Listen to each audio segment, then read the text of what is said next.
अस्सलाम वालेकुम दोस्तों, मेरा नाम साहिब आलम है।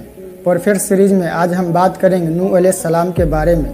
नूह अलैहिस्सलाम अल्लाह के एक ऐसे पैगंबर थे जिन्होंने तकरीबन 950 साल जिंदा रहे और लोगों को दीन की दावत देते रहे।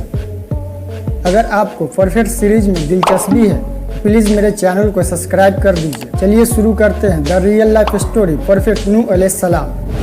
आदम अलैहिस्सलाम के वफ़ात के तकरीबन 1000 साल बाद नूह अलैहिस्सलाम तशरीफ़ लाए। नूह अलैहिस्सलाम आदम अलैहिस्सलाम के 9वें पीढ़ी में से थे। नूह अलैहिस्सलाम का वक्त वो था जब इंसान शिर्क में डूब चुके थे। लोग लकड़ी और पत्थर का बुत बनाकर उनकी इबादत करते थे। अल्लाह ने नूह अलैहिस्सलाम को नबूवत दी और उन्हें अपनी कौम की तरफ भेजे ताकि एक खुदा की इबादत की तरफ बुला सके। नूह अलैहिस्सलाम अपनी कौम से कहा, ए मेरी कौम, अल्लाह की इबादत करो, उसके सिवा तुम्हारा कोई माबूद नहीं। उन्होंने दिन रात छुप कर और खुल कर लोगों को दीन की दावत दी, लेकिन वो लोग अड़ गए। कहने लगे, तुम भी हमारी तरह एक इंसान हो, आखिर अल्लाह ने तुम्हें ही क्यों चुना। और कुछ लोग उनका मजाक उड़ाते, कहते, अगर अल्लाह को कुछ भेजना ही था तो फरिश्ता भेजते, इंसान नहीं। 950 साल नूह अलैहिस्सलाम अपनी कौम को समझाते रहे। कुरान में आता है, मैंने अपने कौम को दिन रात बुलाया मगर उनका भागना और बढ़ा। कुछ गरीब और सादे लोग ईमान ले आए, लेकिन सरदार और अमीर लोग कहने लगे, हम तुम्हारे साथ उन गरीबों को नहीं बैठा सकते। नूह अलैहिस्सलाम ने कहा, ईमान दौलत से नहीं दिल से आता है।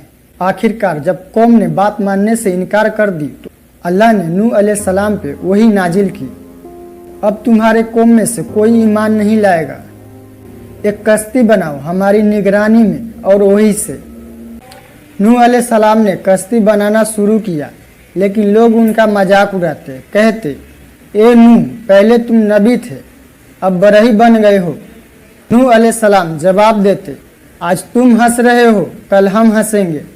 जब अल्लाह का हुक्म आया तो ज़मीन से पानी उबलने लगी और आसमान से पानी बरसने लगी। अल्लाह ने हुक्म दिया, हर किस्म का जानवर का एक एक जोड़ा और तुम्हारे घर वाले और ईमान वाले सबको कश्ती में सवार कर लो, सिवाय उनके जिनके बारे में फैसला हो चुका है। नूह अलैहिस्सलाम का बेटा काफिर था। उन्होंने उसे पुकारा, बेटे हमारे साथ आ जा, लेकिन उसने कहा, मैं किसी पहाड़ पे चढ़कर बच जाऊंगा। नूह अलैहिस्सलाम बोले, आज अल्लाह की अजाब से कोई नहीं बच सकता। इतने में एक जोर सी लहर आई और उसे डुबो दिया। कश्ती पहाड़ जैसी लहरों पे तैर रही थी, हर तरफ पानी ही पानी था। 40 दिन तक बारिश होती रही। आखिर अल्लाह ने जब चाहा तो पानी कम हुआ और कश्ती जूरी नाम के पहाड़ पे ठहर गई। नूह अलैहिस्सलाम और उनके साथियों ने अल्लाह का शुक्र अदा किया। उन्हें एक नई जिंदगी दी गई और फिर से दुनिया आबाद हुई। नूह अलैहिस्सलाम के 3 बेटे थे, शाम, हाम, जाफेद, जिससे दुनिया की नस्ल आगे बढ़ी। कुरान में अल्लाह ने फरमाया, हमें नूह ने पुकारा तो देखो तो हम कैसे अच्छी दुआ कबूल करने वाले हैं। हमने उसको और उसके साथियों को कैसे ज़बरदस्त मुसीबत से बचा लिया और उनकी औलाद को हमेशा बाकी रहने वाली बना दी। तूफान के बाद नूह अलैहिस्सलाम 350 साल जिंदा रहे, फिर फौत हो गए। नूह अलैहिस्सलाम की कश्ती आज भी मौजूद है टर्की में।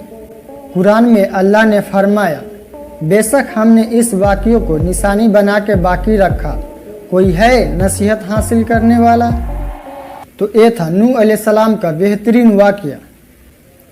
अगला किस पैगंबर का स्टोरी सुनना चाहते हैं, प्लीज़ कमेंट करके बताइए। अगर आपको प्रोफेट सीरीज में दिलचस्पी है तो प्लीज़ मेरे चैनल को सब्सक्राइब कर दीजिए।